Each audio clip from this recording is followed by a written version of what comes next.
The air inside the grand dining atrium of the living diplomatic dreadnought, Axiom Halcyon, tasted heavily of ozone and orchestrated lies. It was a suffocating kind of perfection.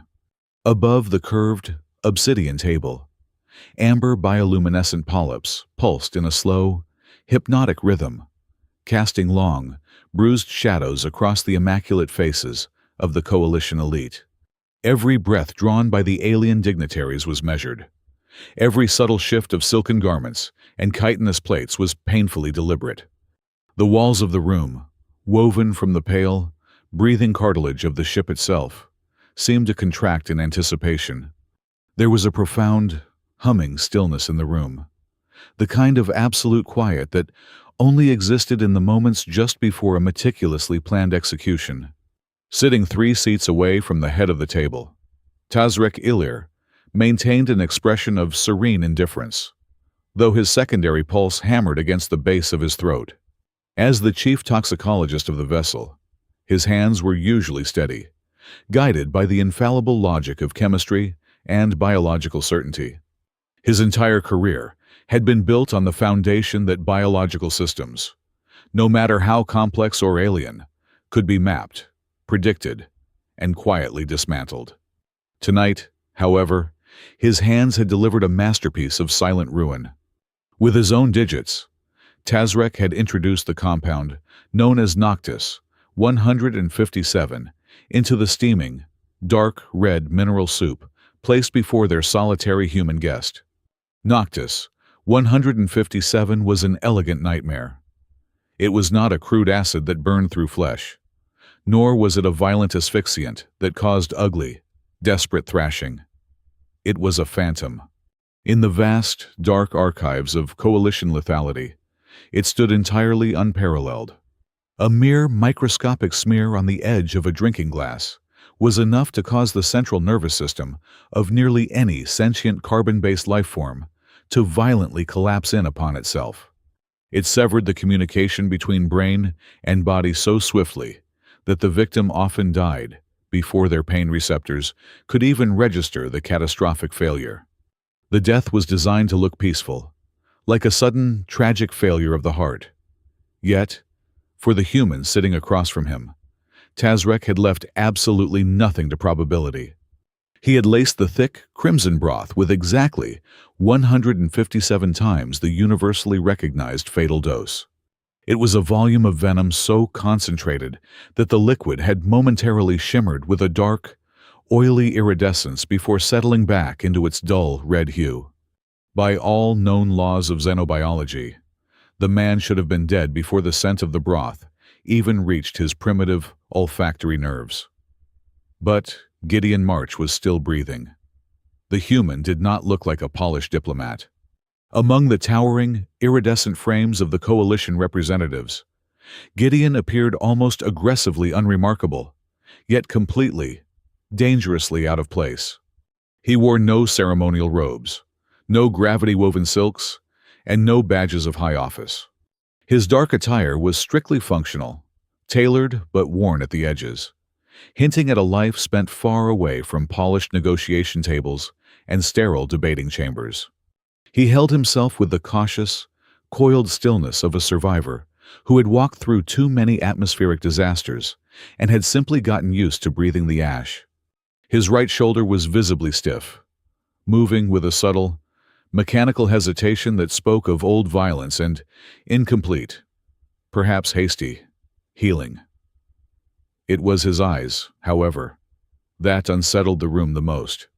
They were pale, restless, and deeply analytical.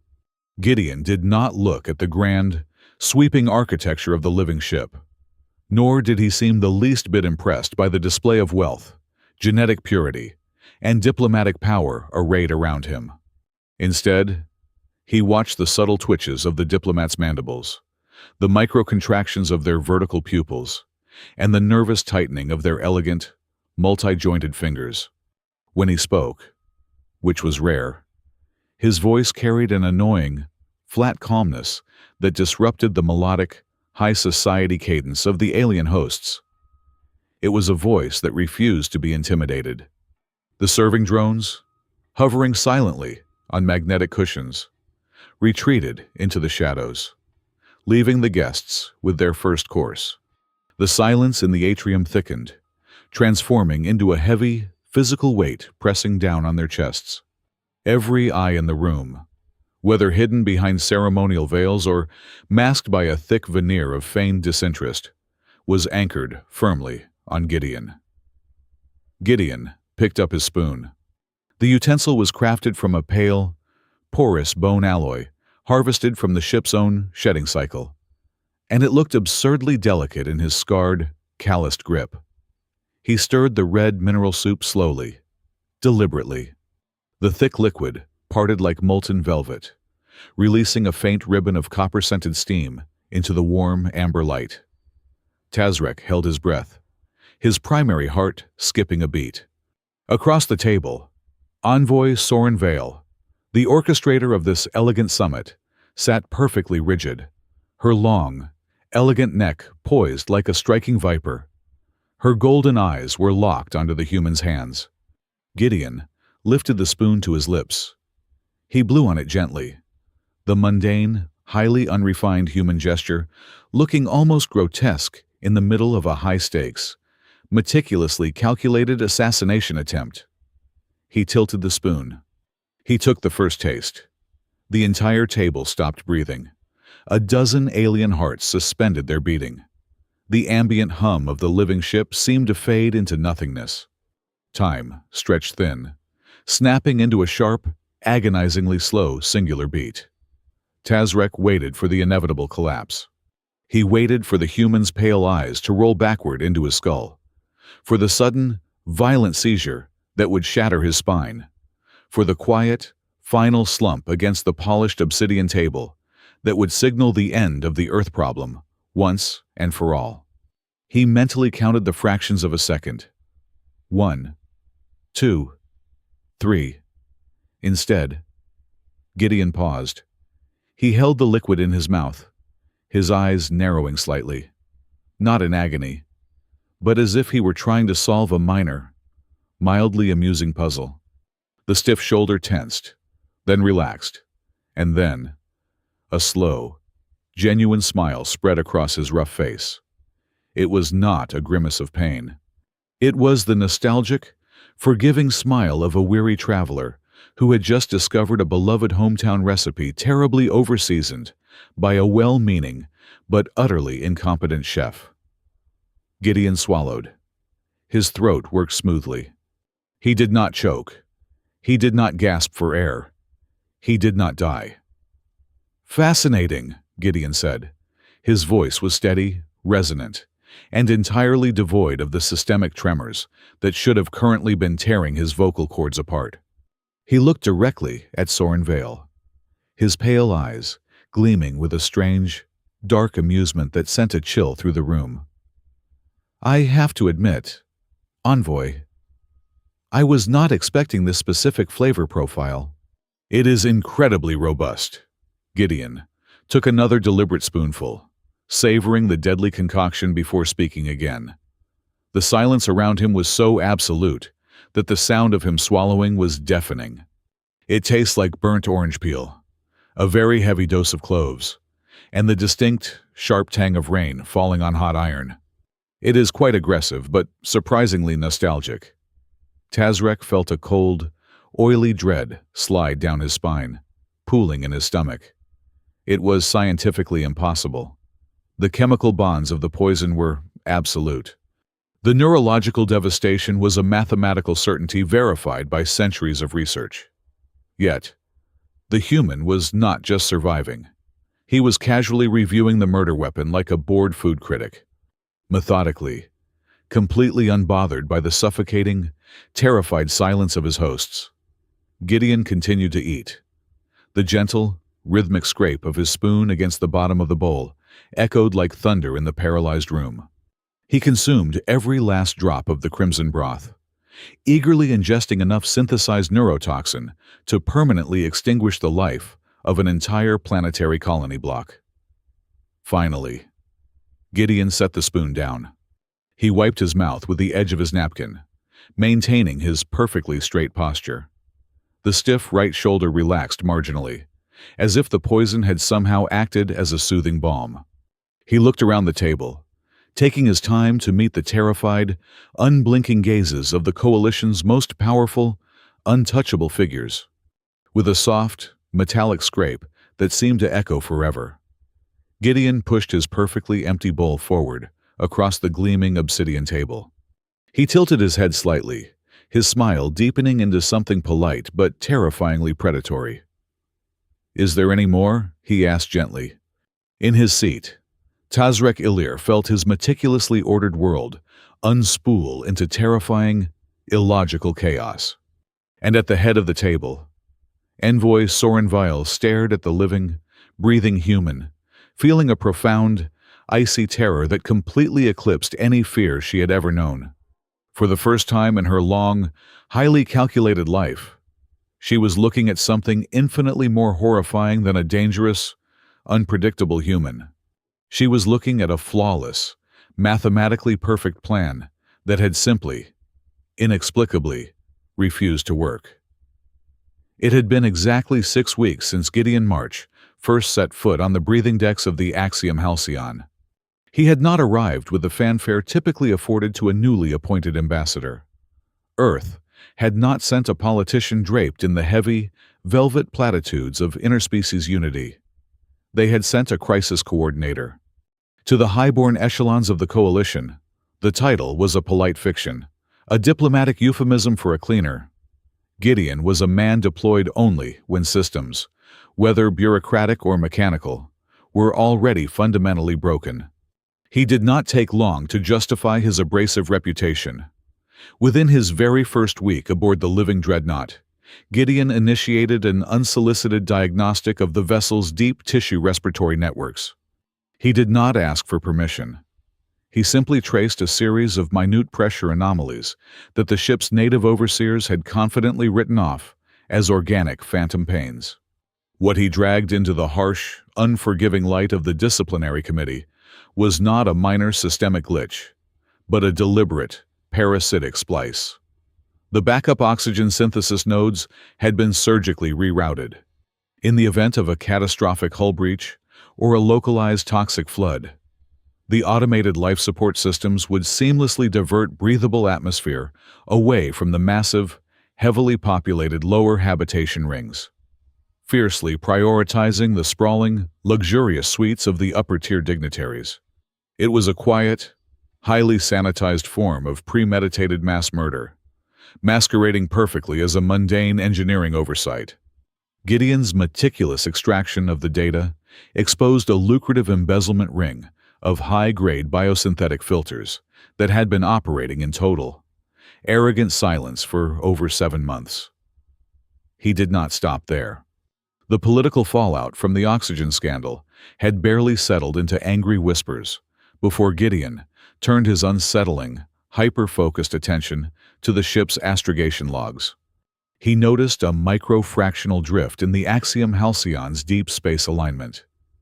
It was an anomaly so infinitely small, it barely registered as a rounding error on the ship's massive organic astrolabes.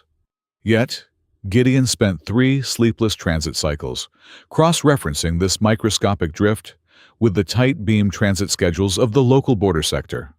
He proved, with maddeningly irrefutable mathematics, that this slight deviation was highly intentional. It had been coldly calculated to force a massive agricultural relief convoy, bound for a famine-stricken peripheral colony, to automatically correct its course just enough to slide out of the designated, heavily policed neutral corridor.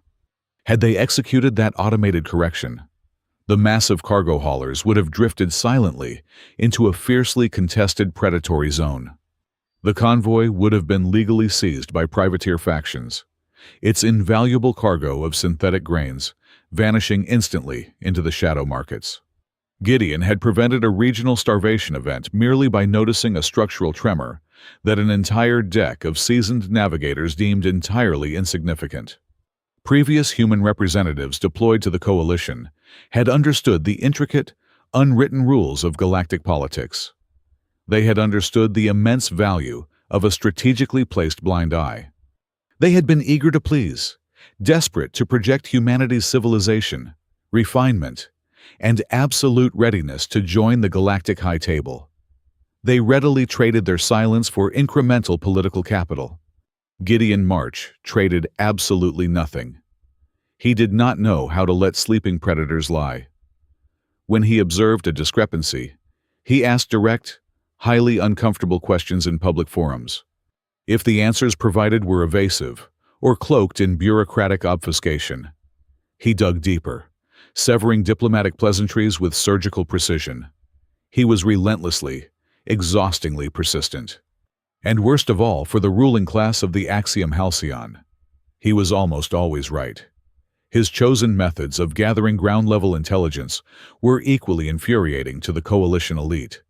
Gideon did not court the favor of the high ministers or attend the endless, glittering soirees of the grand admirals. Instead, he vanished like a ghost into the subterranean guts of the living ship. He spent his off-duty cycles immersed in the roaring, humid atmosphere of the biological reclamation vents and the deafening clatter of the deep deck maintenance bays. He actively befriended the soot-stained engineers, the harried nutrient vat tenders, and the physically exhausted structural weavers. He did not attempt to win their loyalty through hollow political flattery or empty promises of upper-deck advocacy. He won it by rolling up his sleeves. He possessed an uncanny, almost frightening intuitive understanding of complex, interlocking systems. When a lower-deck supervisor purposefully ignored a failing, dangerously unstable plasma conduit to save operational costs, Gideon would quietly help the overworked technicians bypass the faulty relay himself, his hands covered in the same iridescent biogrease as theirs. He actively listened to their grievances, meticulously cataloged their ignored repair requests, and treated the invisible underclass of the dreadnought as if they were the only people truly keeping the massive organism alive. To the lower decks, he was a bizarre, intensely quiet savior. To the upper decks, he was a rapidly metastasizing tumor that refused to be isolated. The absolute tipping point, however, arrived exactly 12 days prior to the fateful dinner. Gideon submitted a classified, heavily encrypted intelligence brief directly into the ship's central security lattice.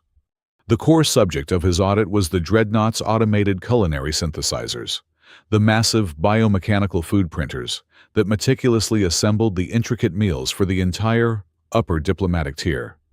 Through tedious manual tracing of physical conduits, Gideon had isolated an unauthorized, completely alien control filament spliced directly into the primary nutrient distribution manifold.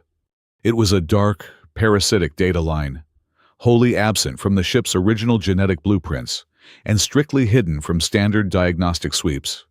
Someone had quietly and expertly installed a remote backdoor into the machinery that governed the biological intake of every single powerful entity on board. He had filed the report treating it as a severe but straightforward security vulnerability. He either did not realize, or perhaps his cold logic simply did not care, that he had just forcefully kicked a highly unstable, dormant explosive. At this precise, fragile moment in galactic history, the coalition was locked in a vicious, tearing internal debate behind closed, soundproof doors. The central subject of this fierce debate was Earth. The younger, reform-minded factions were pushing aggressively, leveraging recent trade victories, to elevate humanity from a probationary fringe species to a fully integrated, voting member of the central power lattice. The Old Guard, a deeply entrenched syndicate of ancient, predatory bloodlines who controlled the central banks and military shipyards, viewed the humans as a chaotic, wildly unpredictable infection. They wanted Earth permanently contained, heavily taxed, and systematically marginalized. The unauthorized control line Gideon had dragged into the light was not a mere smuggling route for illicit spices. It was the crucial, beating artery of a much larger, darker architecture of systemic control orchestrated by those very same traditionalists. By shining his harsh, unforgiving light on that hidden filament, Gideon had severely threatened to unravel a clandestine operation that spanned multiple star systems and involved trillions of credits in shadow funding. To the hidden architects of the old order, Gideon March had suddenly ceased to be a mere diplomatic nuisance. He had escalated into an imminent existential threat. He was the absolute, terrifying embodiment of everything they feared about humanity. He was too observant, too mechanically resilient, and entirely immune to their traditional, refined levers of political manipulation. He could not be bought with luxury. He could not be shamed by his lack of pedigree. And he fundamentally refused to be controlled by protocol. He was living, breathing proof that if the coalition foolishly opened its grand doors to Earth, the humans would not simply sit quietly at the bottom of the established hierarchy, grateful for the scraps. They would immediately start dismantling the very foundations of the room. Therefore, a terminal decision had been finalized in the quiet, deeply shadowed corridors of ultimate power. The human crisis coordinator had investigated entirely too deeply into architectures he was not meant to comprehend. The man had to be completely erased. He could not be killed violently, for a brutal assassination would instantly turn him into a political martyr, dramatically accelerating the reformers' cause and granting Earth immediate sympathy votes. He had to vanish quietly, a tragic, highly regrettable victim of his own fragile terrestrial biology, inexplicably failing to adapt to the complex dietary rigors of deep space diplomacy. It was meticulously designed to be a neat, mathematically elegant solution to a very messy, stubbornly persistent human problem. The subterranean laboratory of the chief toxicologist was a realm where the warm, pulsating biology of the living ship collided violently with the absolute zero of inorganic chemistry. Here, deep beneath the polished diplomatic promenades, the walls did not merely hum, they breathed, lined with porous, filtration membranes that scrubbed the atmospheric recycling loop. Amidst this organic architecture sat Tazrek's workbench, a sterile, floating island of polished chromium and hyper-cooled containment fields. It was in this silent sanctuary, precisely 72 hours before the commencement of the grand banquet, that the encrypted directive had materialized. It did not arrive through the standard, heavily monitored communication channels of the diplomatic corps. Instead, it burned directly into the isolated optical nerve interface of his private terminal, bypassing every security firewall the dreadnought possessed. The message carried the digital watermark of the High Directorate, a sigil so steeped in absolute, unquestionable authority that simply viewing it without authorization was considered a capital offense. The command was locked behind a multi-tier quantum cipher, leaving no digital footprint and offering no avenue for a reply. For a scientist like Tazrek, accustomed to the logical exchange of peer reviews and empirical debates, the message was a terrifying absolute. He could not decline. He could not ask for clarification. To refuse a direct mandate from that shadowed echelon of the coalition was not simply to forfeit his prestigious career. It was an invitation to have his entire genetic lineage systematically erased from the central civic registries. He was presented with a binary choice: comply and survive, or resist and cease to exist. He chose survival, turning his formidable intellect toward the specified weapon, Noctis 157. To classify the compound merely as a poison was a gross insult to the dark, intricate art of synthetic biochemistry. Noctis 157 was not some crude, barbaric acid designed to aggressively dissolve cellular walls, nor was it a heavy metal coagulant that caused violent, visible hemorrhaging. It was a phantom molecule, an invisible architect of sudden, catastrophic biological collapse. Structurally, it was a masterpiece of mimicry. The compound was synthesized to perfectly replicate the geometry of a benign, universal neurotransmitter, allowing it to slip past any biological blood-brain barrier undetected. Once it infiltrated the central nervous system, its true, horrifying function activated. It did not sever the synaptic connections. Instead, It hijacked them, introducing a microscopic, highly calculated phase shift into the electrochemical signals between the brain and the heart. It threw the autonomic nervous system into absolute, screeching dissonance. The brain would desperately signal the heart to beat, but the instructions would arrive scattered, inverted, and multiplied. The cardiac muscles would fibrillate wildly before instantly locking down in a catastrophic, silent spasm. The respiratory centers in the brainstem would simultaneously receive phantom signals that the lungs were already overinflated, causing an immediate, painless cessation of breathing. To any advanced medical diagnostic scanner rushing to the scene, the resulting physiological wreckage would appear flawlessly identical to a massive, completely natural anaphylactic shock. The chemical signature dissolved back into inert amino acids within exactly 3 minutes of the host's expiration. It was the perfect, untraceable murder weapon, designed to mask assassination as a deeply unfortunate, localized allergic tragedy. A key advantage of the neurotoxin was its absolute sensory invisibility. To the highly evolved, hypersensitive olfactory and gustatory organs of the majority of coalition species, the synthetic molecule registered as empty space. It possessed zero odor and zero taste. However, the exact parameters of human sensory reception were still a frustratingly opaque variable in the coalition's database. Tazrek refused to leave any margin for an earthborn palate to detect a metallic tang or a bitter, synthetic undertone. Therefore, he meticulously selected the specific delivery matrix. The grand welcome dinner provided the optimal theater. He chose to introduce the agent into a heavily spiced, highly acidic mineral broth, reserved for the primary course.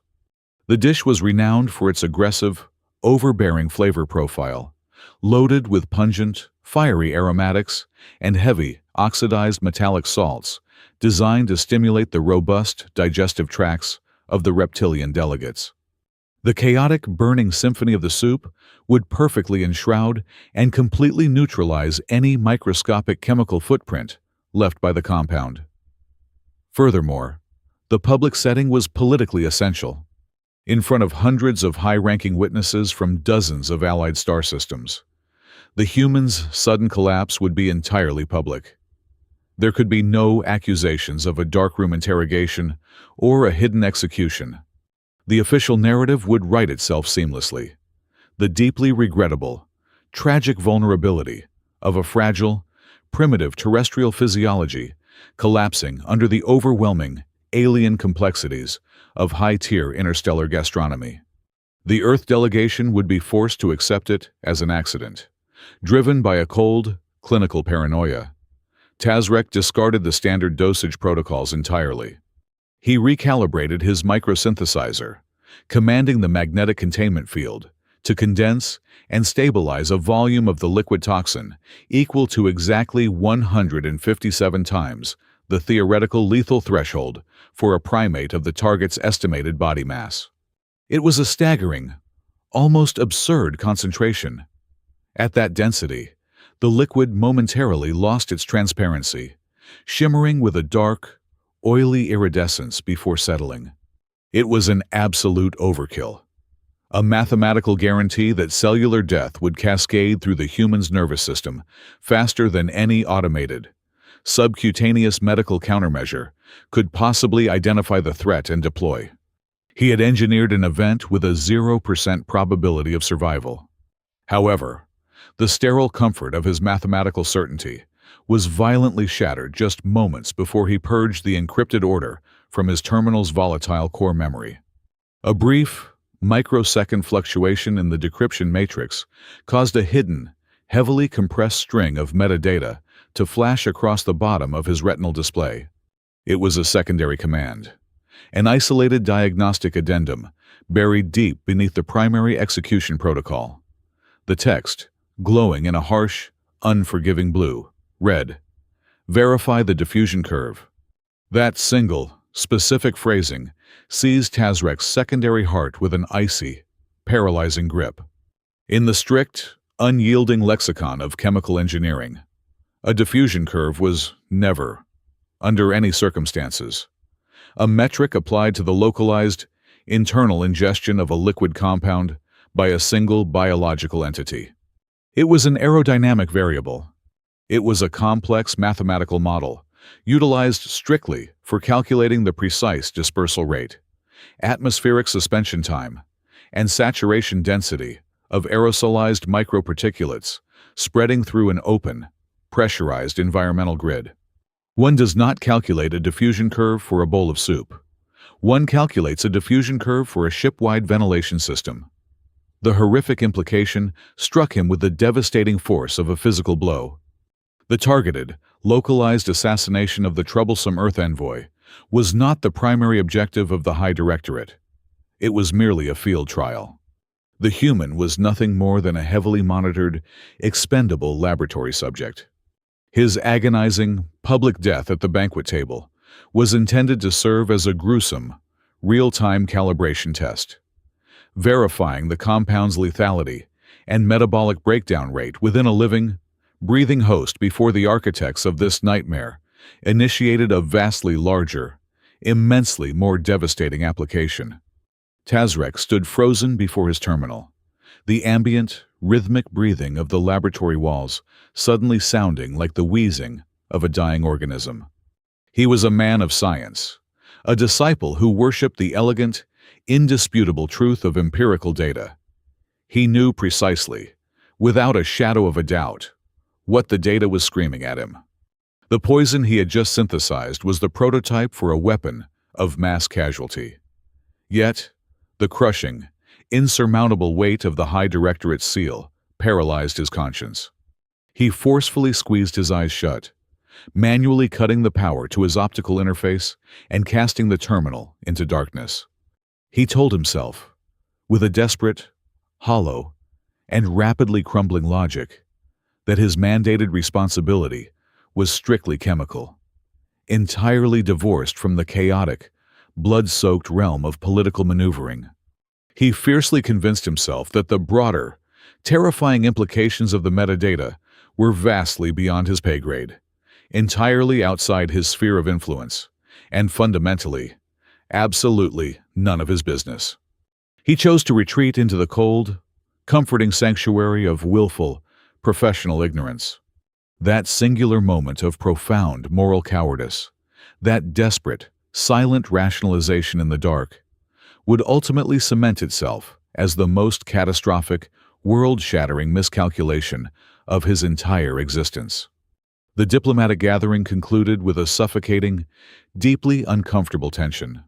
When Gideon finally pushed his chair back and stood up, an audible, collective intake of breath echoed around the long obsidian table. A dozen pairs of alien eyes remained fixed on his chest, waiting for the sudden cardiovascular arrest that chemical mathematics had guaranteed. It did not happen. Gideon merely adjusted the collar of his worn jacket, his movements fluid and entirely unburdened.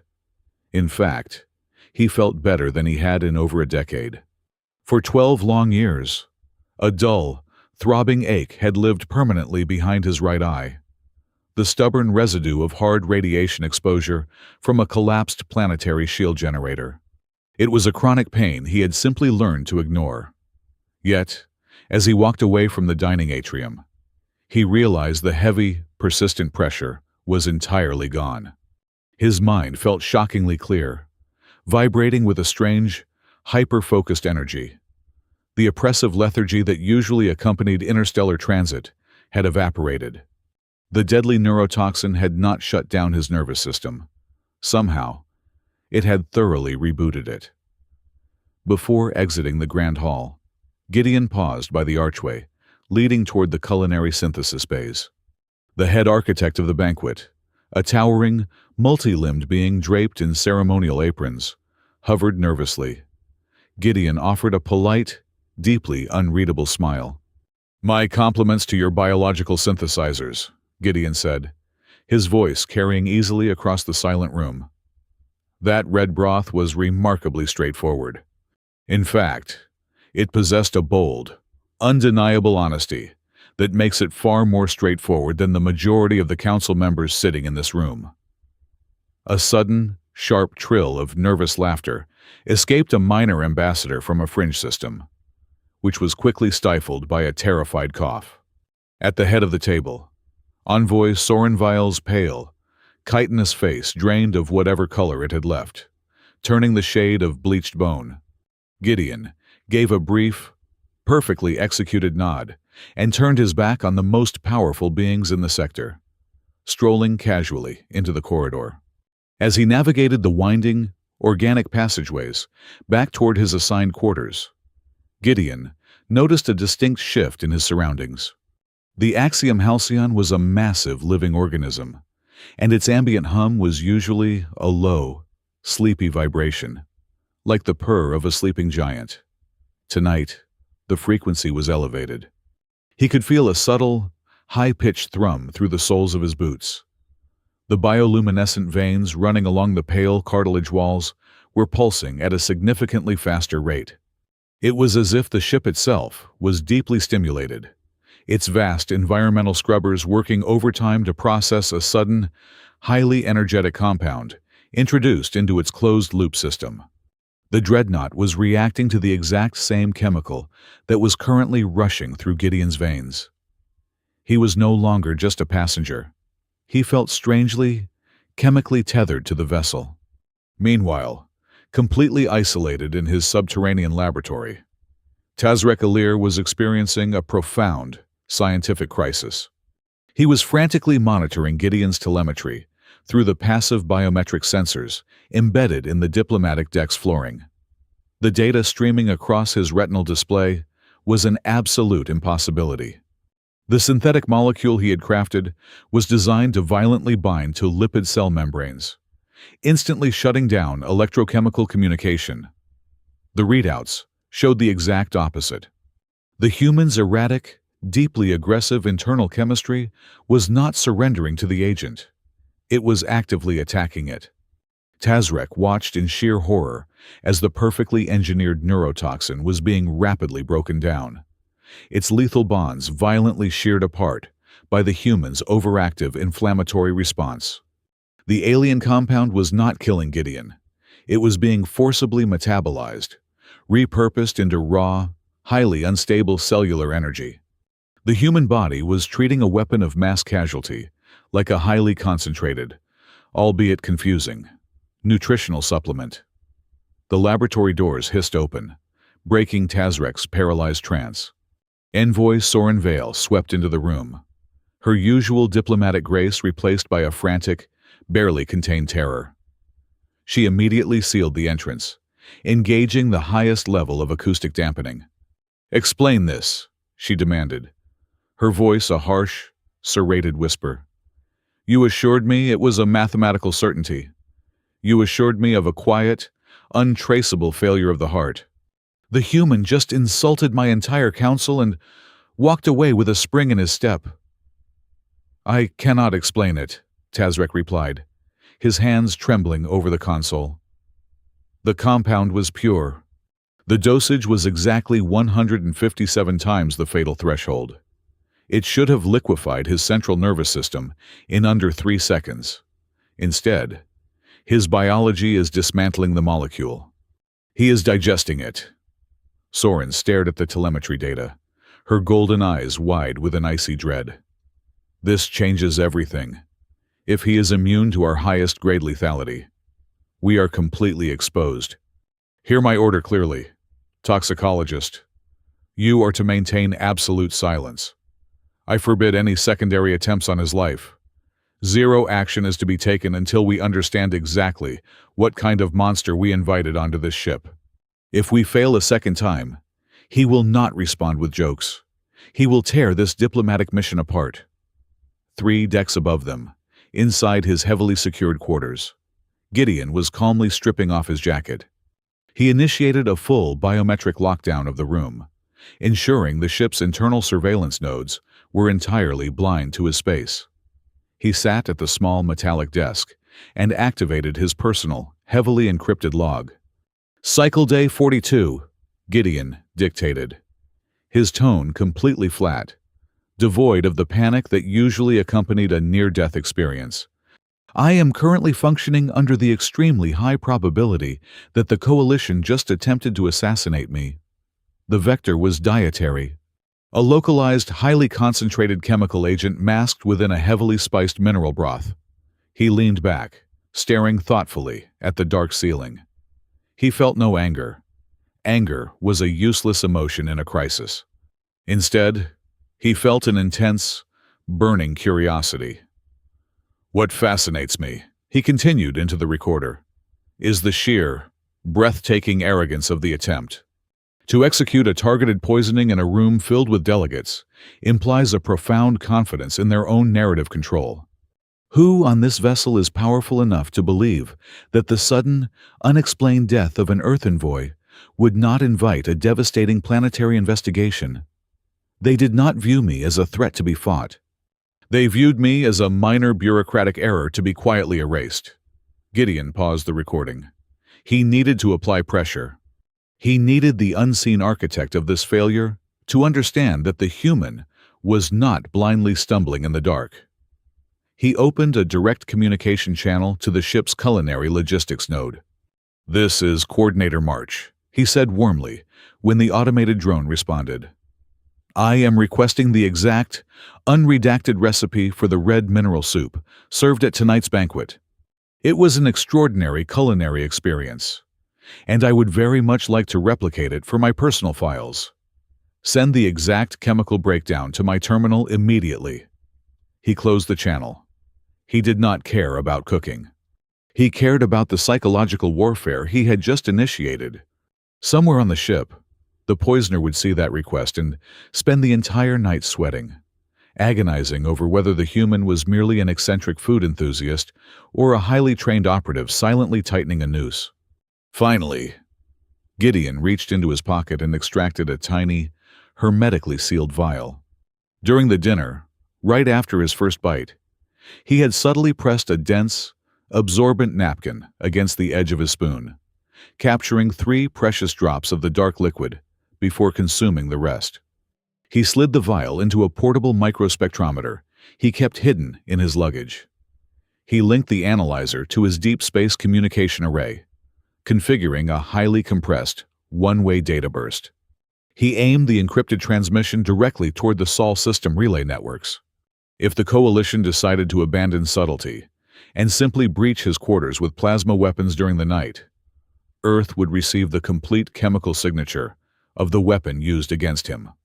He locked the transmission protocol, tapped the execution command, and laid down on the biobed, staring at the ceiling with wide, hyper-alert eyes. He was ready for tomorrow, entirely confident that the game had fundamentally changed. Tazrek Ilir locked himself inside his subterranean laboratory. He desperately needed answers. The absolute, mathematical certainty of his universe had violently fractured, and the only conceivable way to repair his sanity was through the cold, unyielding truth of empirical data. He initiated a brute force decryption protocol, aiming it directly at the heavily encrypted medical archives the Earth delegation had submitted upon Gideon March's arrival. The terrestrial firewalls were shockingly aggressive, laced with chaotic, archaic defense algorithms, but they eventually yielded to the overwhelming computational weight of the dreadnought's primary logic core.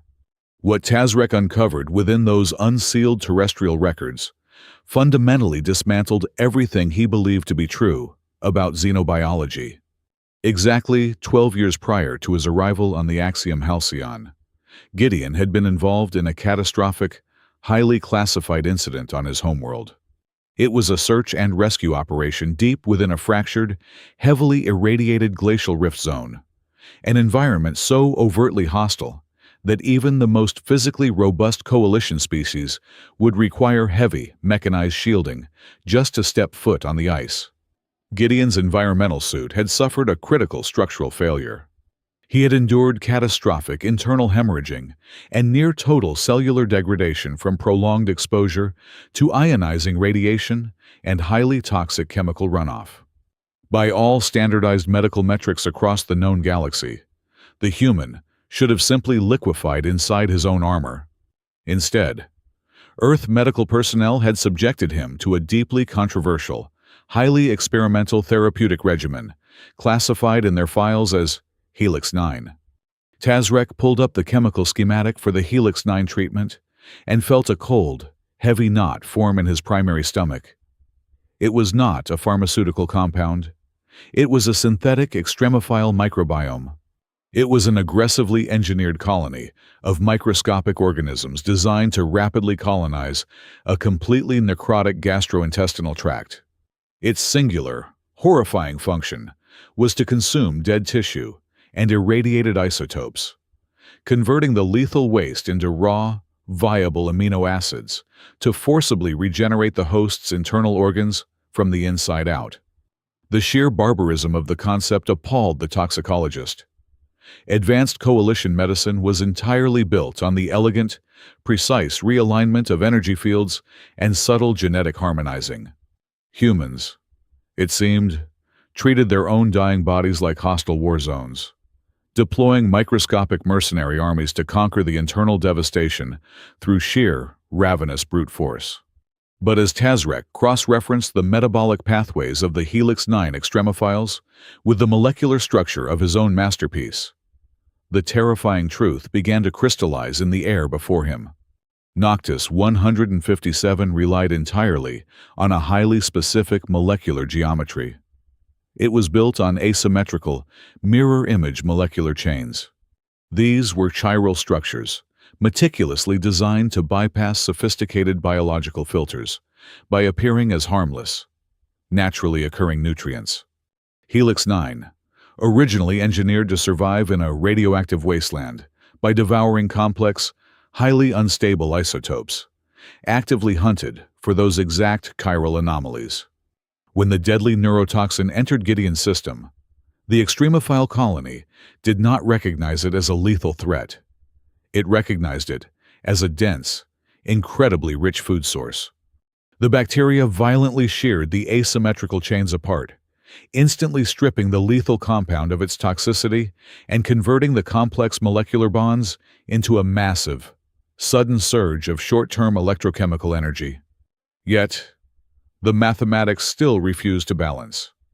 The sheer volume of the poison was the glaring anomaly that kept Tazrek's secondary heart racing. Even with the voracious appetite of the synthetic bacterial colony, the dose Gideon had casually ingested was 157 times the universally recognized fatal limit. The microbiome could not possibly process the fluid fast enough to neutralize it completely.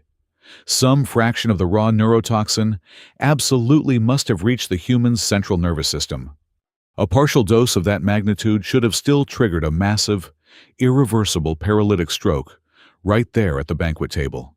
Driven to the absolute edge of scientific panic, Tazrek abandoned the specific, localized anomaly of Gideon March and began to tear through the baseline physiological data of the entire human species. He dug past the superficial anatomical scans, diving deep into the primitive, evolutionary biology of Earth. What he found there shattered his entire foundational understanding of mortality.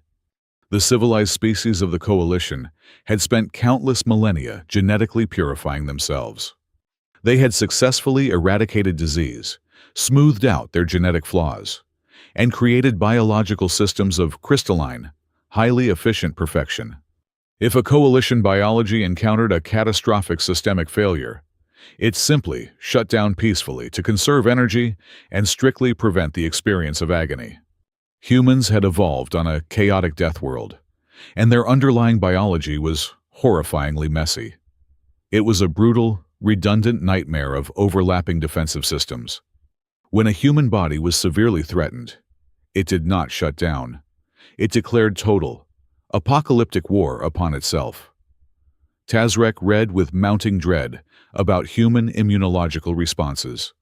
He learned about phenomena they called cytokine storms, where the human body would literally boil its own blood with immense fever just to burn out an invading pathogen. He analyzed their primitive pain receptors, discovering that extreme agony did not paralyze their nervous systems.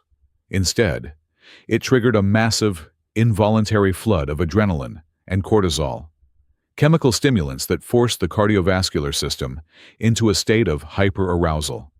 Most terrifying of all was their neural compensatory network. If a crucial neural pathway in a human brain was damaged or chemically blocked, the brain simply routed the electrical signals around the dead zone, instantly forging new, highly inefficient, but completely functional connections to keep the organism fighting. The human body was not a fragile, delicate vessel. It was an obnoxious, highly aggressive survival engine perfectly designed to endure the worst conceivable scenarios through pure, chaotic resilience.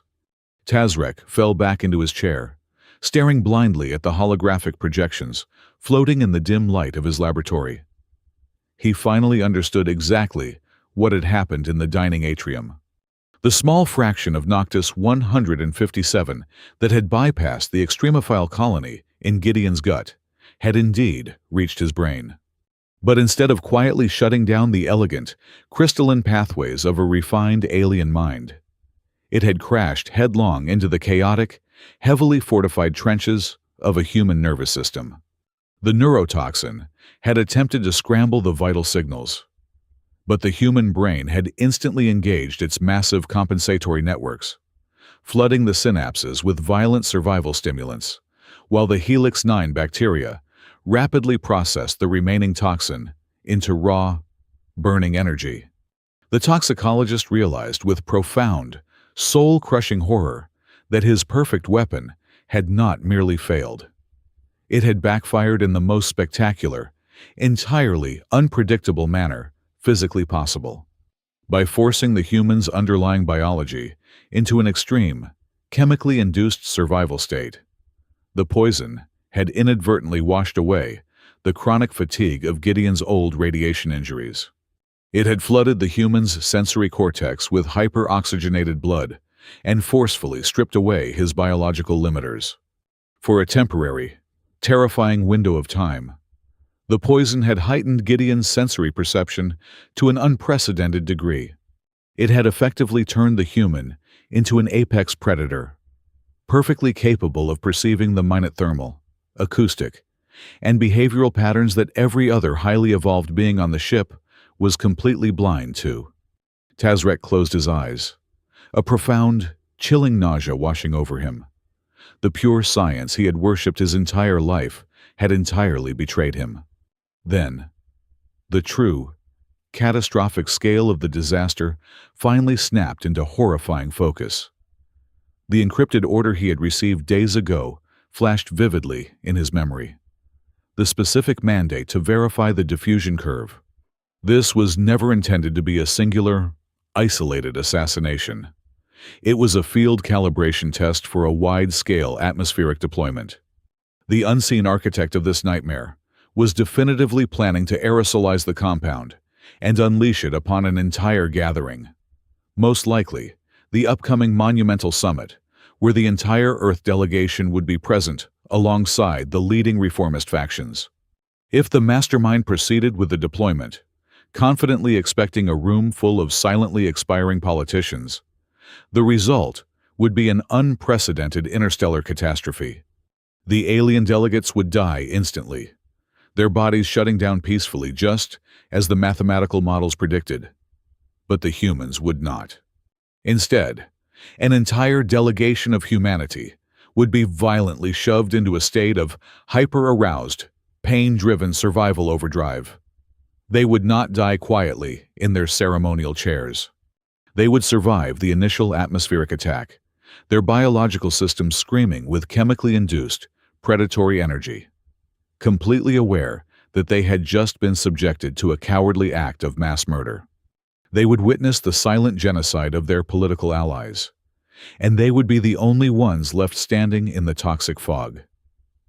Tazrek trembled violently as he realized exactly what that meant for the future of the galaxy. The poison would not erase the human problem from the political board. It would create a sealed room full of hyper-aware, furiously enraged human survivors standing over the corpses of the coalition's most powerful elite. The humans would instantly secure the absolute narrative. They would possess the indisputable moral high ground, forged in the fires of an unprovoked biological attack. The hidden perpetrators would not secure their precious old order. They would effectively hand the entire galaxy over to Earth on a silver platter of martyrdom and righteous, unstoppable fury. The test had not just failed. It had mathematically guaranteed the total political annihilation of whoever had ordered it. The private conservatory of Envoy Soren Vale was a masterpiece of engineered tranquility. Located high within the dorsal ridge of the Axiom Halcyon, the room featured a sweeping, curved viewport composed of transparent biological membrane that offered an unobstructed view of the starfield. Bioluminescent flora bathed the space in a soft, twilight purple, while the ambient hum of the living ship was muffled to a bare, soothing whisper. It was a room designed for quiet contemplation and the subtle, elegant wielding of immense political power. Gideon March did not shatter this tranquility when he entered. He simply stepped into it, as frictionless and inevitable as a shadow. Soren stood by the viewport, her tall, chitinous frame perfectly still. She did not turn around as the entryway membrane sealed shut behind him with a soft sigh. "Coordinator March," Soren said, her voice maintaining its melodic, highly refined cadence. "I was under the impression that you would be resting in your quarters after such a culturally stimulating dinner." "I found myself possessing an unexpected surplus of energy, Envoy," Gideon replied. He walked slowly toward the center of the room, his hands clasped casually behind his back. He did not raise his voice. He did not adopt an aggressive posture. He moved with the relaxed, unhurried grace of a man browsing a museum. "Besides, I realized we had a pending administrative matter that required a brief follow-up. I prefer not to leave loose threads hanging." Soren finally turned to face him. Her golden eyes were flat, entirely unreadable shields. "Administrative matters at this hour? Surely. Whatever bureaucratic anomaly you have unearthed can wait until the standard morning cycle." "It is regarding the classified security brief I submitted 12 days ago," Gideon continued, his tone remaining persistently, almost infuriatingly polite. "The one detailing the unauthorized, parasitic control filament spliced directly into the primary nutrient distribution manifold of the culinary synthesizers. The system that feeds the upper diplomatic tier." Soren's posture remained rigidly perfect, but Gideon's chemically heightened senses immediately registered a microscopic tightening in the muscles along her elegant jawline. "Ah, yes. That report. It was routed to the Engineering Oversight Committee. These thorough structural investigations take time. Coordinator, we cannot simply rip out the ship's neural architecture based on a single, unverified human observation." "Of course," Gideon agreed smoothly, offering a small, understanding nod. "I am well aware of how slowly the wheels of bureaucracy turn. I merely bring it up tonight because of the soup." There it was. It lasted for exactly half a second. A singular, devastating lapse in her perfect, aristocratic rhythm. Soren's primary respiratory gills flared infinitesimally, and her golden eyes locked onto his with a sudden, naked intensity before she instantly slammed the mask back into place. For an apex political predator, losing control for half a second was the equivalent of screaming a confession across a crowded room. Gideon saw it, and he knew he had the blade precisely where he wanted it. "The soup?" Soren asked, her voice dropping a fraction of an octave, attempting to project a bored, aristocratic confusion. "Yes, the red mineral broth," Gideon said, taking a slow step closer. He kept his voice conversational, as if they were discussing the weather patterns of a distant colony. It possessed a very distinct, highly synthetic bitterness. It did not taste organic. It tasted like an industrial byproduct. "I spent quite a bit of time reviewing the standard galactic culinary registry before my deployment, Envoy. That specific flavor profile does not exist anywhere on the approved ingredient list for a vessel of this prestige." Perhaps human taste receptors simply lack the necessary refinement to appreciate the complex, bold spices of the inner worlds. Soren countered defensively, taking a highly calculated half-step back. It is a common issue with newer, less evolved species. I considered that, Gideon replied, his pale eyes entirely devoid of warmth. But then I realized, right after the first spoonful hit my palate, that the poor chef in the kitchens was completely innocent. That bitter metallic tang was not a culinary choice. It was a chemical additive. He paused, letting the silence stretch between them like a physical wire. Soren did not speak. She could not speak without revealing the tremor building in her throat. That is precisely why I asked for a second bowl, Gideon said, his voice dropping to a terrifyingly calm whisper. I wanted to see whose eyes widened. I wanted to see who suddenly stopped breathing. I wanted to see who would look at me with absolute, paralyzing terror when I casually swallowed enough synthesized poison to kill everyone in the atrium.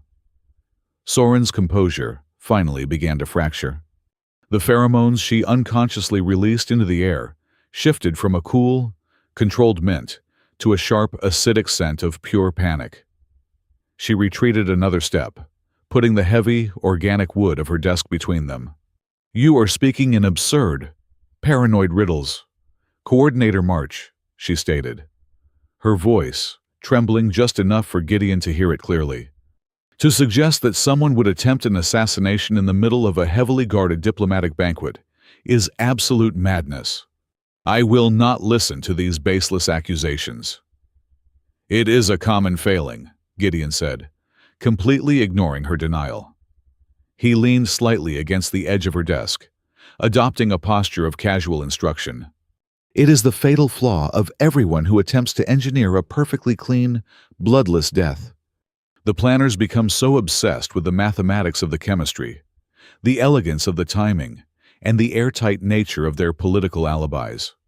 But they always repeat the same massive mistake. He looked directly into her golden eyes, pinning her to the spot with his gaze. They look at their target and they only see a future corpse, Gideon explained softly. They treat the victim like an inert object, an equation waiting to be solved. They completely forget that they are looking at a living, breathing mind. A mind that is looking right back at them, observing every single detail, cataloging every single mistake. Soren gripped the edge of the desk, her knuckles turning a pale, translucent white. I have absolutely no idea what you are implying, human. But if you feel threatened, I can have ship security escort you to your quarters and place a guard at your door.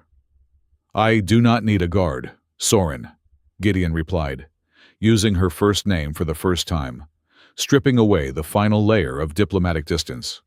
He could hear her dual hearts hammering against her ribs. He could see the absolute terror swimming in her eyes.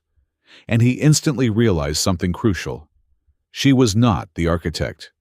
Soren Vale, a veteran envoy of 100 planetary conflicts, was terrified out of her mind. But she was not terrified of Gideon. The more she denied the event, the more her body language leaked the truth. She was desperately, fiercely afraid of whoever had forced her to set the table.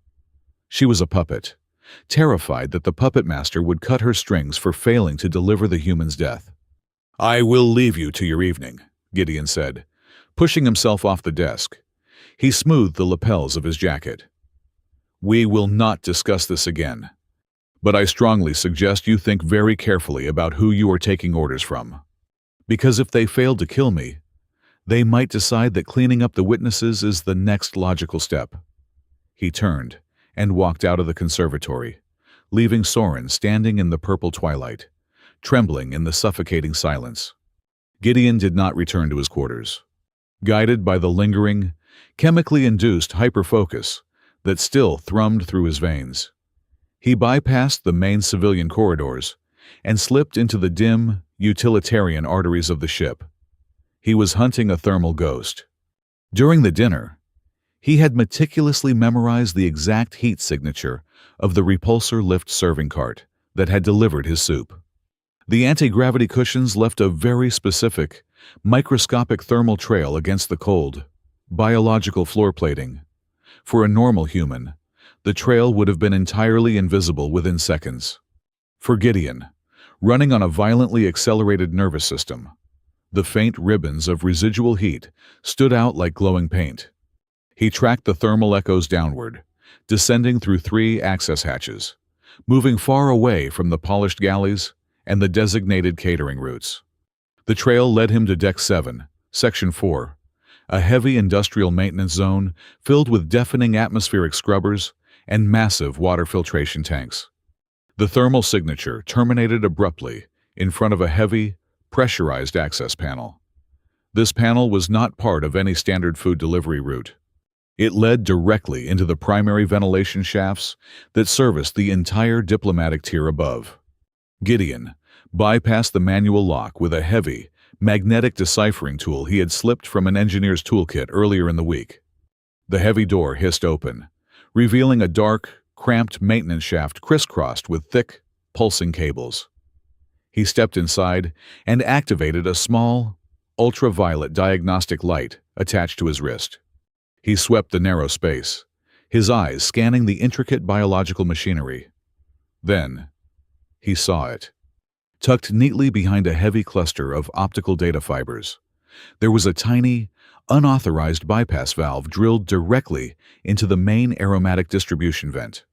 And surrounding that valve, glowing with a harsh, sickeningly bright yellow under his ultraviolet light, was a faint, powdery residue. Gideon swiped a gloved finger through the powder and brought it close to his visor. He did not need a laboratory spectrometer to identify it. The chemical structure, the synthetic bonding agent, the precise microscopic housing of the powder matched the exact forensic data he had attached to his classified security brief 3 weeks ago.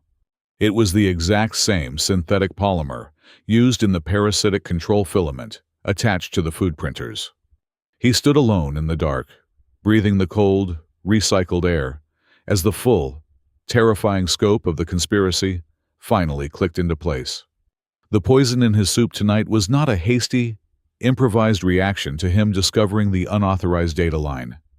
The timeline was entirely inverted. The massive, hidden infrastructure for chemical distribution had already been installed weeks before he even submitted his report.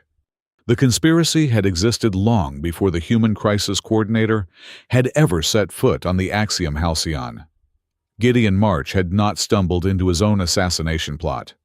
He had accidentally tripped over the final, hidden wires of an impending massacre, propelled by a terror that entirely eclipsed his lifelong devotion to protocol.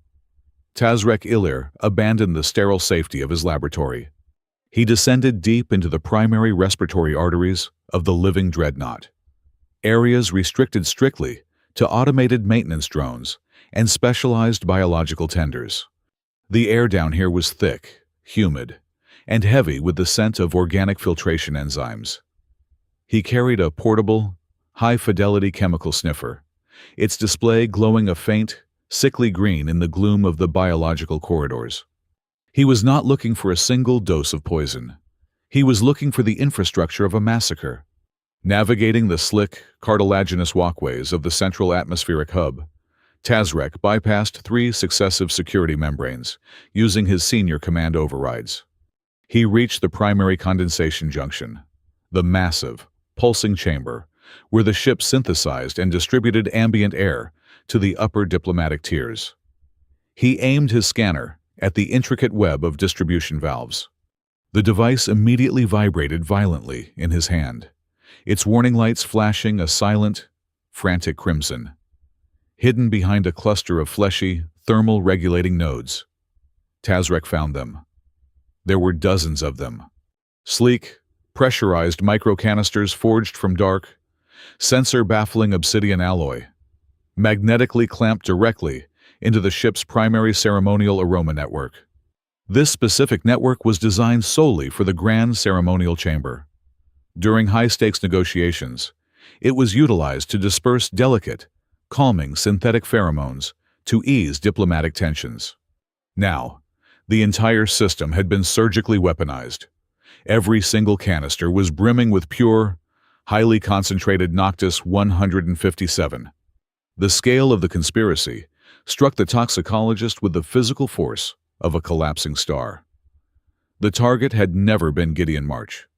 The human coordinator was merely an isolated, expendable test subject used to verify the degradation rate of the toxin within a living host. The true objective was the monumental signing conference, scheduled to take place in a matter of days. On that day, the vast ceremonial chamber would be packed with thousands of individuals. The entire Earth delegation, alongside every prominent leader of the progressive reformist factions, would be gathered in one highly localized, beautifully decorated space. The hidden architects of this nightmare intended to trigger the network during the height of the ceremony. The neurotoxin would descend from the vaulted ceilings, disguised as a traditional, fragrant blessing. It would be a slaughter of unprecedented proportions. The political narrative had been meticulously engineered in advance. With the Earth delegation present, the sudden, horrifying wave of neurological deaths would be instantly categorized as a catastrophic biological contamination event.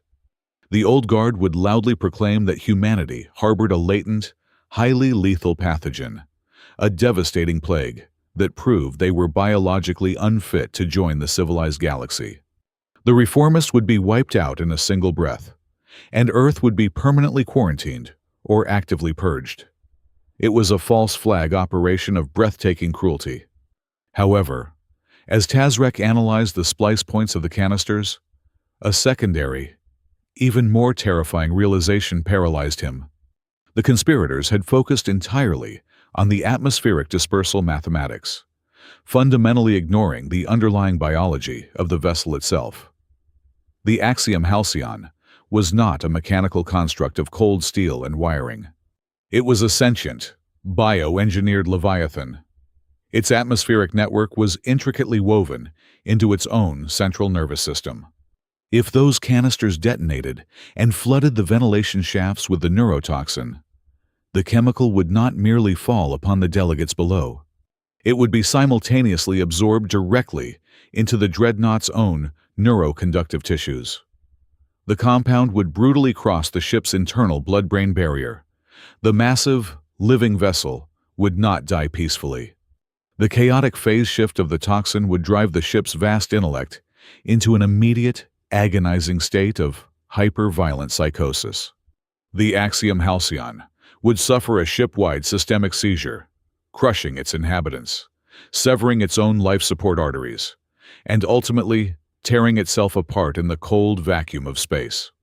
The conspiracy was inadvertently guaranteeing the destruction of the very dreadnought it sought to control. A cold, burning rage began to replace the toxicologist's fear. He was a scientist, not a butcher. He retreated from the humid condensation junction and practically sprinted back to his secure terminal. He sealed the laboratory doors, bypassed his own safety limiters, and launched a highly illegal, predatory slicing algorithm directly into the encrypted ghost data of the original assassination order he had received. He was determined to tear away the mask of the orchestrator. The algorithm chewed relentlessly through the quantum ciphers, stripping away layer after layer of sophisticated digital misdirection. The routing signatures bounced across 3 different communication relays before finally snapping back to a single, undeniable origin point deeply embedded within the Coalition's central command matrix. A name materialized on his retinal display, glowing with a harsh, damning light. High Curator Oren Valeth. Tazrek stopped breathing. Oren Valeth was not a mere politician. He was a titan. He was the absolute pinnacle of the traditionalist power structure, a being who controlled entire armadas and manipulated interstellar markets with a casual wave of his hand. Suddenly, the suffocating, desperate terror of Envoy Soren Vale made absolute, horrifying sense. Soren was not the mastermind. She had never been the architect of the dinner party. She was a captive, a high-ranking pawn severely compromised by political extortion, forced by Valeth to host the dinner and facilitate the human's murder under the threat of her own utter destruction. Soren was just as trapped as the human she was ordered to eliminate. Then, the final, sharpest blade of the conspiracy twisted deep into Tazrek's mind. He looked down at his own trembling, iridescent hands. He accessed the ship's internal security logs and saw the horrifying truth.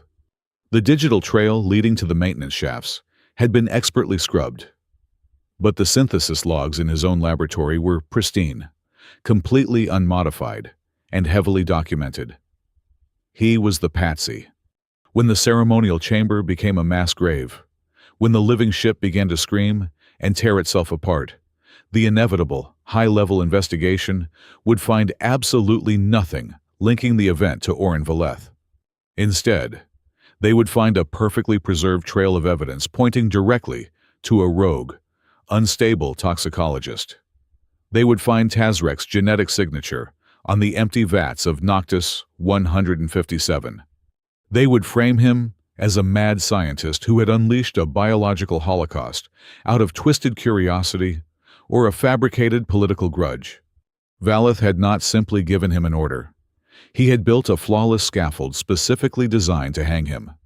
Tazrek prepared to download the decrypted evidence, to sound a ship-wide alarm, to do anything to shatter the impending doom. Before his fingers could even touch the console, the ambient light in his laboratory violently flickered. The soft, rhythmic hum of the living walls completely vanished, replaced by a sudden, terrifying silence.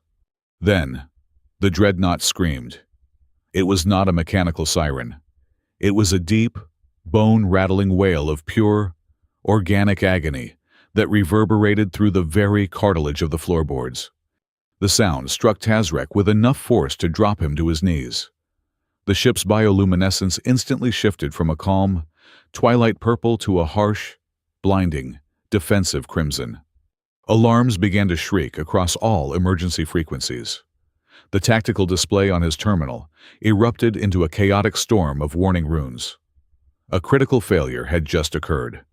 Deep within the dorsal ridge, inside the heavily shielded biological reactor garden, one of the hidden microcanisters had suffered a premature structural fracture.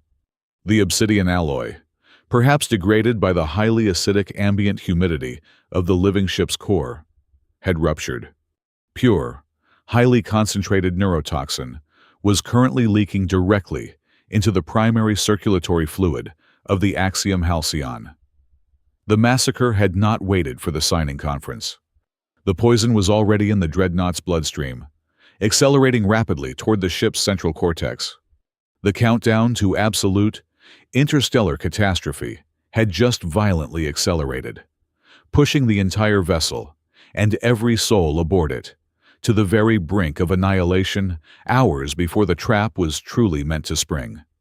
The ambient lighting of the Axiom Halcyon had devolved into a frantic, bleeding crimson. The ship was no longer humming. It was convulsing. Gideon March sprinted down the primary dorsal artery, his boots hammering against the soft, vibrating cartilage of the deck. Security details were entirely paralyzed, trapped behind descending quarantine bulkheads, sealing themselves away from the localized atmospheric anomaly. Gideon, however, was running directly toward it. The structural groan echoing from the biological reactor garden was deafening. He knew his violently augmented biology, currently burning through the residual neurotoxin like high-octane fuel, was the only thing capable of surviving the contaminated zone for a handful of precious minutes. Suddenly, a figure lunged from the shadows of a cross corridor, physically blocking his path. It was Tazrek Ilir. The toxicologist looked entirely unhinged, his ceremonial robes stained with biogrease, clutching a bulky, metallic prototype device to his chest.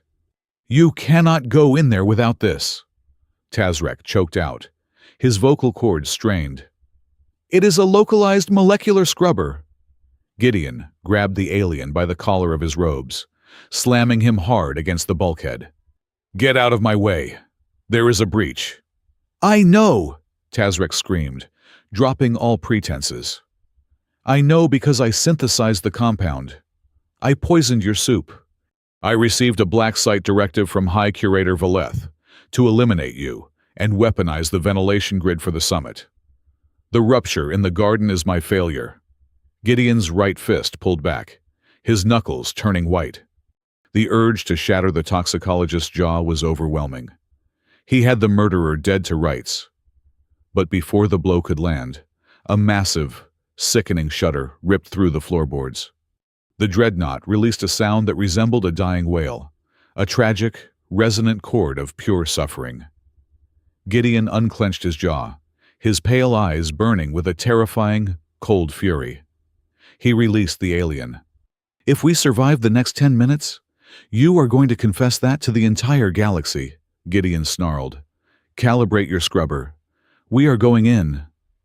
They breached the heavy, organic airlocks of the reactor garden together. The environment inside was a nightmare of ruptured biomatter and hissing vapor. The air was thick with a dark, oily fog of weaponized Noctis 157. Tazrek relied entirely on his prototype scrubber, the device whining as it frantically pushed a tiny bubble of clean air around his head. Gideon breathed the poisoned air directly.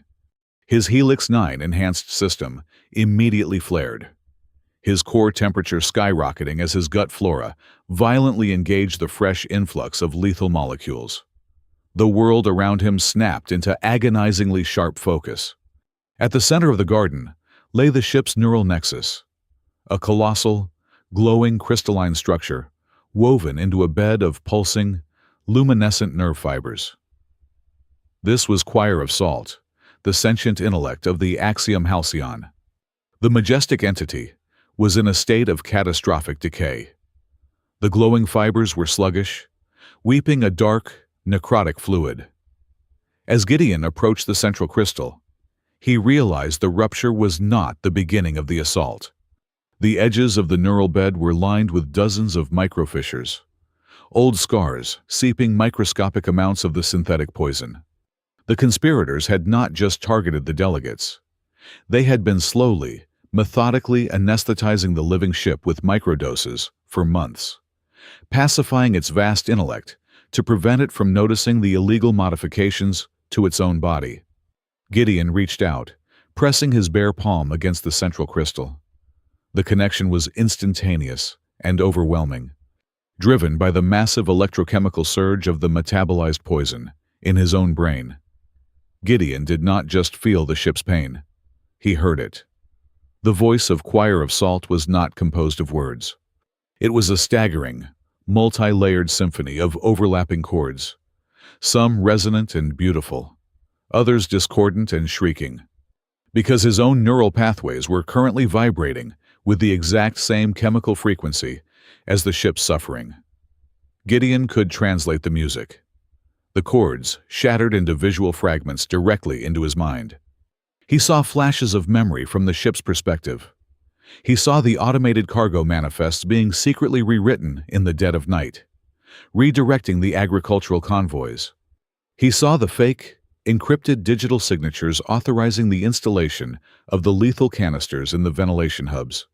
Finally, he saw a stark, terrifying schematic, a simulation of the upcoming diplomatic summit, the grand hall filling with the dark vapor, the calculated casualty projections ticking into the thousands, and the face of Oren Valeth watching from a safe, isolated viewing gallery. The psychic link was violently severed as a structural support beam collapsed nearby, sending a shower of acidic sap across the deck. Through the dense, swirling fog, Gideon heard frantic banging. "Over there!" Gideon shouted, pointing toward a sealed subchamber at the edge of the garden. "Engineering crew. They are trapped." Tazrek checked his prototype scrubber. The power matrix was rapidly failing. "The atmospheric density is too high. The scrubber cannot handle a larger radius. If we open that door, the backdraft of toxin will kill them instantly before my device can process it." "Then we change the processing parameters," Gideon ordered, dropping to his knees beside the toxicologist. He grabbed the prototype, his augmented mind tearing through the mechanical logic of the alien device. Your machine relies on a passive intake. We need to force a positive pressure cycle. If I bypass the thermal regulator and crosswire the magnetic containment coil, we can turn this from a shield into a high-powered vacuum filter. That will overload the primary cell in less than 3 minutes, Tazrek protested, horrified by the brutal human engineering.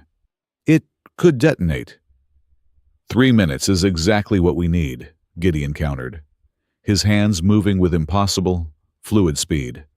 He ripped a power cable from his own environmental suit and jammed it into the prototype's raw circuitry. Hold the intake port against the seal of their door. When I say go, you vent the chamber into your machine, and I will drag them out. Tazrek hesitated for a fraction of a second, looking at the man he had tried to murder. The human was bleeding from the nose, his skin flushed with an unnatural, feverish heat, yet his eyes were entirely focused on saving the crew.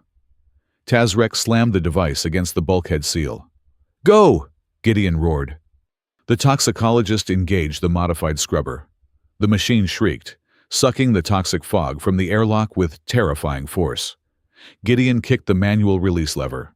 The heavy door groaned and slid open. 7 terrified, gasping engineers spilled out onto the deck.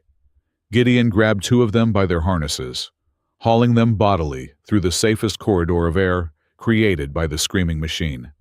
Tazrek held the line, his arms vibrating as the prototype glowed a dangerous, molten white. They pushed the crew out through the heavy biological airlock, just as the prototype scrubber finally sparked and died, melting into a useless block of slag. Gideon slammed the emergency quarantine lever, sealing the breached garden behind them. The corridor outside was sterile and safe. The engineers collapsed against the walls, coughing but alive. Gideon leaned heavily against the bulkhead, his chest heaving as the massive adrenaline spike began to recede, leaving behind a profound, bone-deep exhaustion. He wiped the blood from his upper lip, his pale eyes locking onto Tazrek. The toxicologist stood trembling, his hands scorched, his pristine career entirely reduced to ashes. The dynamic between the 2 men had completely, irrevocably inverted. A biological weapon had failed to kill the human, and instead, it had weaponized him. Tazrek was no longer the untouchable assassin holding the strings of life and death. He was a terrified pawn who had just realized that the man he had tried to bury was the only one capable of digging them all out. Gideon pushed himself off the wall, walking slowly toward the alien. You possess the physical schematics, Gideon stated, his voice tight and hoarse. You know exactly where Valeth hid the rest of the payload, and you have the encrypted logs proving he gave the order. I have everything, Tazrek whispered, the reality of his treason sinking in. But no one will believe a disgraced scientist and an Earth coordinator. Valeth controls the entire security apparatus. The moment we step onto the upper decks, we will be shot on sight. We are not going to the upper decks, Gideon said, a dark, terrible smile touching the corners of his mouth. We are going to let them bring the upper decks to us. We have thousands of lives to save. Toxicologist. It is time to prepare a new menu. Deep within a heavily shielded diagnostic bay on Deck 12, the air was thick with the acidic scent of ozone and sheer desperation. Exactly 3 hours remained until the grand signing conference was scheduled to begin.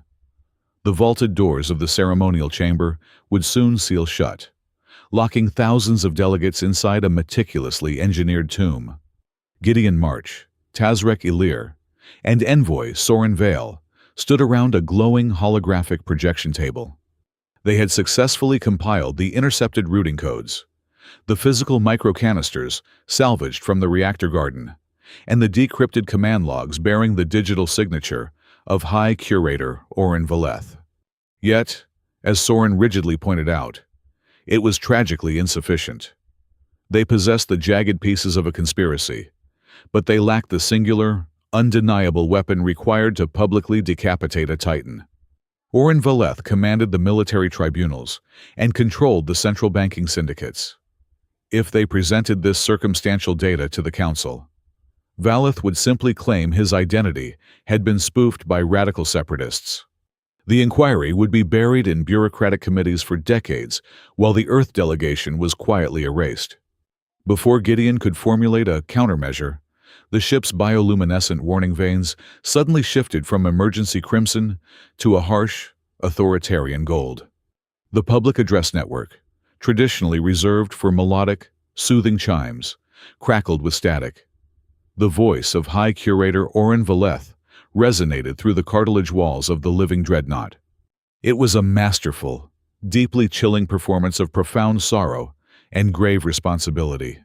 Valeth announced to the entire vessel that the sudden, localized structural failure in the biological reactor garden had not been a mechanical malfunction.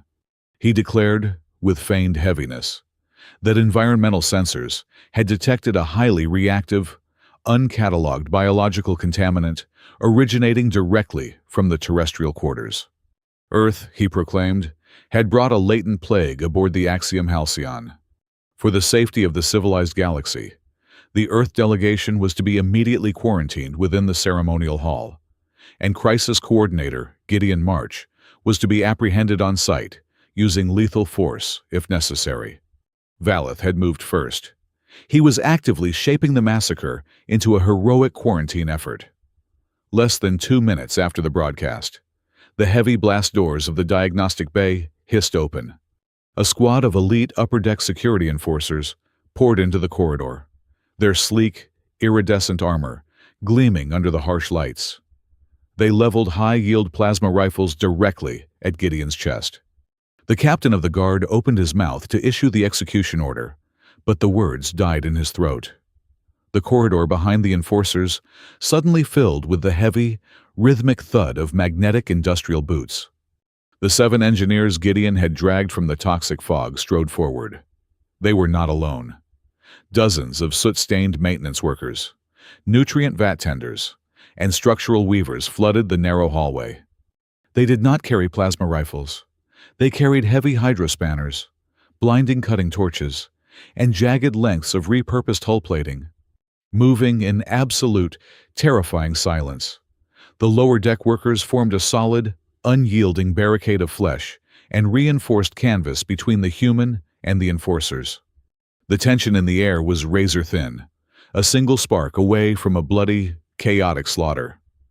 Gideon pushed past Tazrek and stepped directly in front of the barricade. He gently placed his hand on the arm of the lead engineer, slowly lowering the humming plasma torch. "Stand down," Gideon commanded softly, his voice carrying an unnatural, resonant authority that vibrated through the floorboards. "If you fight them here, Valeth wins. He needs a violent human uprising to justify the purge. Nobody dies in this corridor today." As the enforcers hesitated, unsure of how to engage the ship's entire maintenance cast without destroying the deck, the microspectrometer, hidden deep in Gideon's satchel, vibrated violently. The encrypted, one-way burst he had sent to the Sol system had finally returned. Gideon retrieved the device and synchronized it with the holographic table. Earth's top biological warfare engineers had frantically analyzed the chemical signature of the soup. The truth scrolling across the display was absolutely staggering, a profound testament to the dark, forgotten corners of human history. Noctis 157 was not an entirely alien invention. Its core molecular architecture shared a terrifying 90% similarity with an archaic, highly illegal terrestrial compound. Decades ago, during the brutal resource wars of early human spaceflight, terrestrial scientists had attempted to engineer an emergency cognitive overdrive serum. It was designed specifically for deep space search and rescue operatives, intended to forcibly keep them awake, hyper-focused, and moving while sustaining otherwise fatal injuries. The project was ultimately banned and buried because the serum eventually immolated the central nervous system, burning the host alive from the inside out. The pieces locked together in Gideon's chemically accelerated mind with terrifying clarity. The Helix 9 extremophiles residing in his gut already knew how to process the chiral chains of the toxin because the bacteria were originally designed to survive the exact same class of chemical wreckage. "I can stop the dispersal," Gideon stated, his pale eyes entirely devoid of fear. He looked at Tazrek.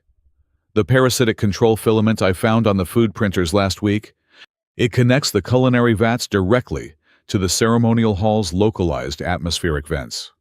Valeth hijacked it to pump the poison, but the network itself is still viable." "It is viable," Tazrek stammered, his mind struggling to keep up with the human's predatory logic. "But to reverse the flow, you would need to manually override Valeth's core command lock. The only way to bypass a High Curator's digital seal is through a direct, deeply integrated neural handshake with Choir of Salt. The ship's intellect must recognize you as its absolute primary operational node." "Then I will establish the handshake," Gideon replied instantly. "You do not understand the mathematics of what you are suggesting," Tazrek argued, genuine panic bleeding into his voice. "The dreadnought is currently heavily saturated with the neurotoxin. Its neural frequency is entirely corrupted. To synchronize your mind with Choir of Salt deeply enough to command its systems, your own biological frequency must perfectly match the ship's current state of agony. You would have to willingly ingest a massive, apocalyptic volume of the pure compound. It will push your nervous system straight past the hyperarousal state. Your synapses will literally catch fire. You will burn out your own brain to open the door." Soren Vale stepped forward, physically placing herself between Gideon and the holographic table. For the very first time since he had met her, the flawless, aristocratic mask was completely gone. Her golden eyes were wide with raw, desperate humanity. "Do not do this," Soren pleaded, her voice a fragile whisper. "There is a maintenance pod stationed 3 sectors down. We can secure you inside. You have the data. You have the transmission logs. Return to Earth. We will spend the next decade building a shadow coalition. We will leak the evidence to the fringe colonies. We will tear Oren Valeth down from the outside.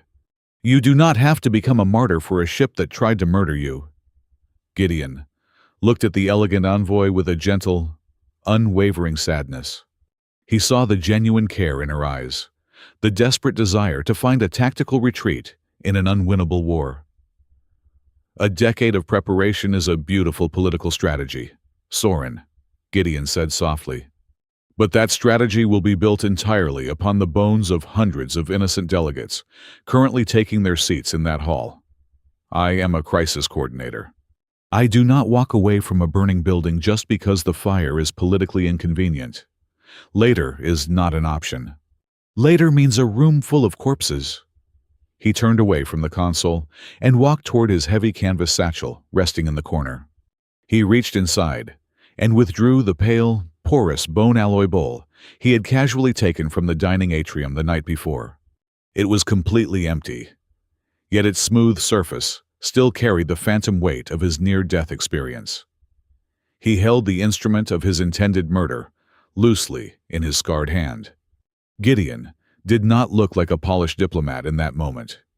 He looked like a man calmly walking toward his own funeral, entirely at peace with the inferno he was about to step into. He looked back at the terrified toxicologist and the weeping envoy. "Tazrek, prepare a direct extraction syringe of the pure compound from the canister we salvaged. I will need it the moment I reach the central control dais. Soren, patch your personal comms into the primary diplomatic broadcast channel. When I give the signal, you open the feed to every single display screen in the sector," holding the empty bowl at his side. Crisis Coordinator. Gideon March walked past the barricade of silent, awestruck engineers, stepping out of the shadows and heading straight up into the glittering, poisoned heart of the Axiom Halcyon. The grand ceremonial hall of the Axiom Halcyon was a blinding cathedral of living, breathing light.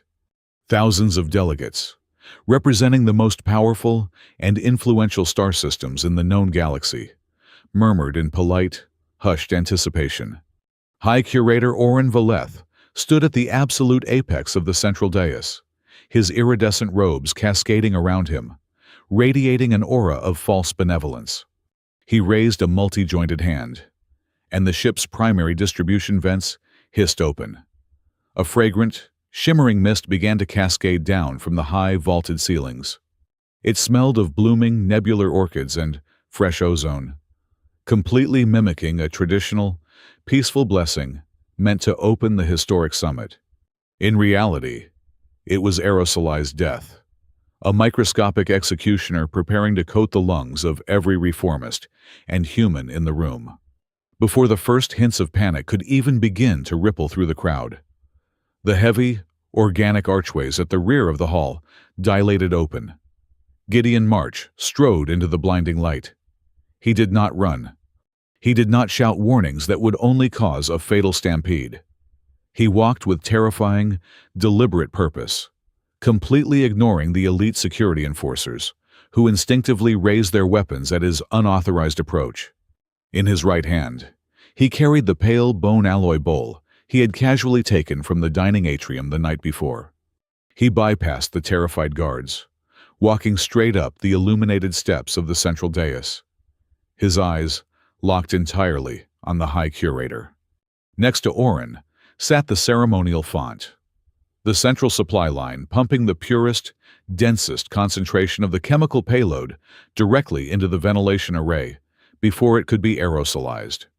Before anyone could react, before Orin could even issue a command, Gideon plunged his bowl directly into the churning, dark liquid source. He lifted the brimming vessel to his lips and drank every single drop in front of the entire assembled galaxy. The grand hall fell into a stunned, breathless silence. The background hum of the living dreadnought seemed to pause. Orin Valeth's aristocratic face froze in a mask of absolute, uncomprehending shock. He stared at the human, waiting for the violent physiological collapse his scientists had guaranteed. Gideon lowered the empty bowl, wiped his mouth with the back of his hand, and offered a terrifyingly polite, familiar smile. "Give me more," Gideon said, his voice echoing perfectly across the silent, gleaming cathedral.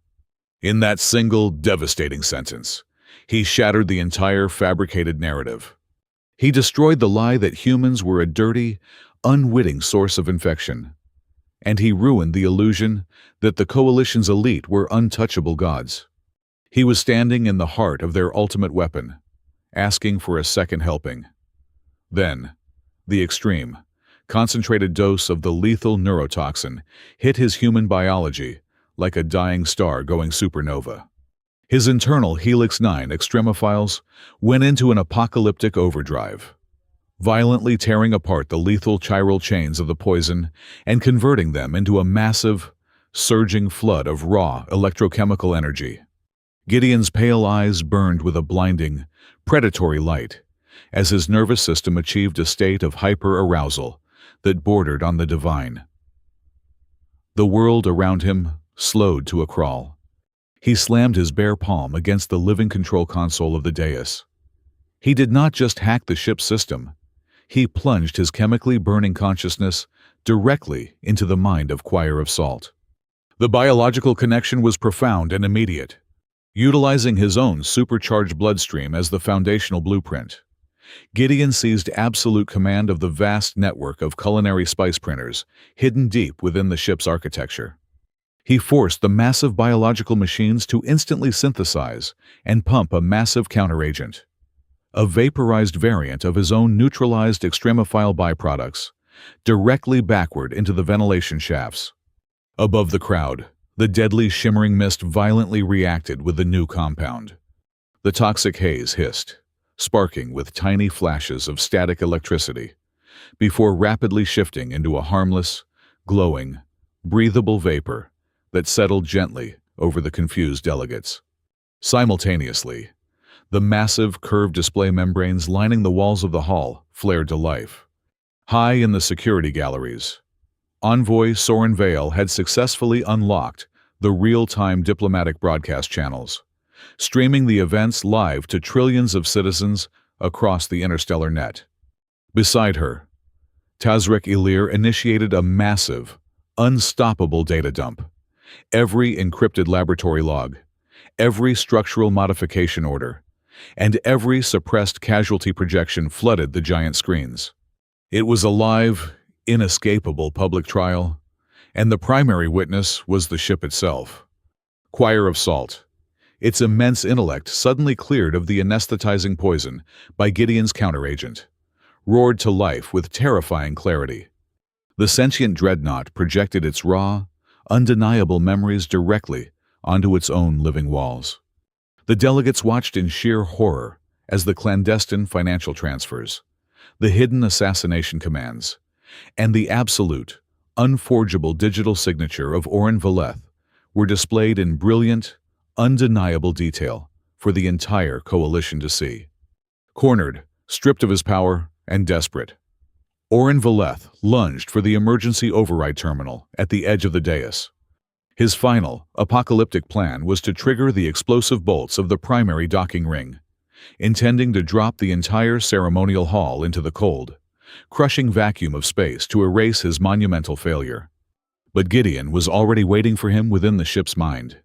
Utilizing the complex, multi-layered chord language he had learned in the deepest depths of his toxic fever, Gideon sang a silent, commanding harmony directly into the dreadnought's core. The living console beneath Oren's frantic hands instantly hardened, sealing the High Curator out of the system completely. The biological floor plating beneath Oren surged upward, wrapping tightly around his ankles and wrists, locking the architect of the massacre in place for all to see. The plot to ignite a galactic war shattered into dust right before the eyes of the universe. The deadly mist had become a shield of decontamination, and the historic conference was entirely saved. With the threat neutralized and the hall secure, the massive chemical fire burning within Gideon's mind finally reached its absolute physical limit. His nervous system, having endured an impossible cosmic burden, violently shut down. His knees buckled, and he collapsed against the dais, his vision going completely dark. But he did not hit the floor. Tazrek Ilir was there. The alien toxicologist caught the falling human, instantly deploying a localized, heavy-duty medical synthesizer. Working with frantic, redemptive speed, Tazrek used his profound, intimate knowledge of the very poison he had created to perfectly arrest Gideon's crashing nervous system, utilizing chemical suppressants to save the life of the man he had once been strictly ordered to kill. In the historic days that followed the revelation, Earth did not scream for blood, nor did humanity demand violent, sweeping retribution across the stars. Instead, they demanded absolute, interspecies biological transparency. They forced the secretive old guard to throw open the doors of their closed, heavily guarded ecosystems, ushering in an era of unprecedented cooperation. The final, lingering image of the summit was not one of war or grand political speeches, but of a quiet, intimately significant dinner. In the newly secured dining atrium of the Axiom Halcyon, the ship's towering head chef cautiously approached Gideon March's table. He presented a steaming, fragrant bowl of dark red mineral soup. This time, it was a completely legal, chemically safe, and highly refined version of the dish, stripped of all its lethal secrets. Gideon picked up his spoon. He took a slow, deliberate sip. The entire room, filled with former enemies and new allies, watched him, holding their collective breath in the quiet, amber light. He set the spoon down, looked around the silent atrium, smiled warmly, and politely asked for more. And in that singular, quiet moment, every alien species present finally understood the truth.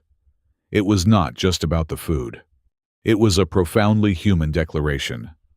A quiet promise echoed across the stars. What the rest of the galaxy builds to be a deadly poison, humanity sometimes simply uses as a very good reason to sit down and start a conversation. Thank you so much for listening to the story. Please drop a comment below to let us know where you are listening from, so we can interact and share our thoughts together.